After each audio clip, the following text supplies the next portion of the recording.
புதுச்சேரியில் டாஸ்மாக் கடையில் மட்டையாகி கிடக்கும் போதை ஆசாமிகளை டார்கெட் செய்து அவர்களது ஆதார் உள்ளிட்ட ஆவணங்களை பெற்று சட்டவிரோத பணப்பரிமாற்றத்திற்கு உபயோகிக்கும் சம்பவம் விஸ்வரூபம் எடுத்துள்ளது. நூதன முறையில் நடக்கும் சைபர் குற்றத்தின் பின்னணி என்ன? மது குடிக்கவே காசில்லாதவர்களின் வங்கிக் கணக்கில் கோடிக்கணக்கில் பணம் இருக்கும் சம்பவம் அதிகரித்துள்ளன. மதுபோதை ஆசாமிகளை குறிவைத்து நடக்கும் இணையவழி குற்றத்தின் திடுக்கிடும் பின்னணி என்ன?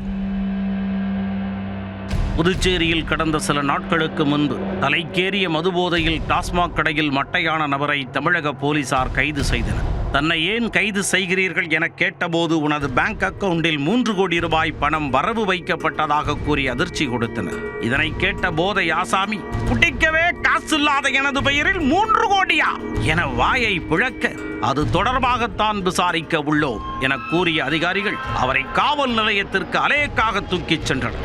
அதில் பல திடுக்கிடும் சம்பவங்கள் வெளிவந்துள்ளன. கடந்த சில மாதங்களுக்கு முன்பு டாஸ்மாக் கடையில் மது அருந்திக் கொண்டிருந்த அவரை மர்ம நபர் ஒருவர் சந்தித்துள்ளார். ஓசியில் அவருக்கு மதுபானம் மற்றும் சைட் டிஷ் வாங்கி கொடுத்து அவரது ஆதார் கார்டு, புகைப்படம் உள்ளிட்டவற்றை வாங்கிச் சென்றுள்ளார். அதன் மூலம் சிம் கார்டு பெற்று வங்கி கணக்கு உருவாக்கி சைபர் கிரைம் மூலம் மோசடியாக பெற்ற பல கோடி ரூபாய் பணத்தை டெபாசிட் செய்து பலருக்கு பிரித்து அனுப்பியது கண்டுபிடிக்கப்பட்டது. இதேபோல் புதுச்சேரியில் டாஸ்மாக், ரெஸ்ட்ரோ பார், பேருந்து நிலையம் உள்ளிட்ட இடங்களில் தனியாக சுற்றுபவர்களை குறிவைத்து மது வாங்கி கொடுத்து அவர்களின் டிஜிட்டல் தகவல்களை திருடிவிட்டனர்.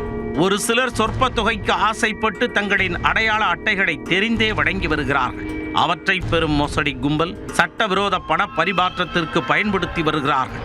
அவ்வாறு சட்டவிரோத பணப்பரிமாற்றத்திற்கு அடையாள அட்டை கொடுத்து உதவியதாக 250ற்கு மேற்பட்டோரை வெளிமாநில போலீசார் கைது செய்துள்ளனர்.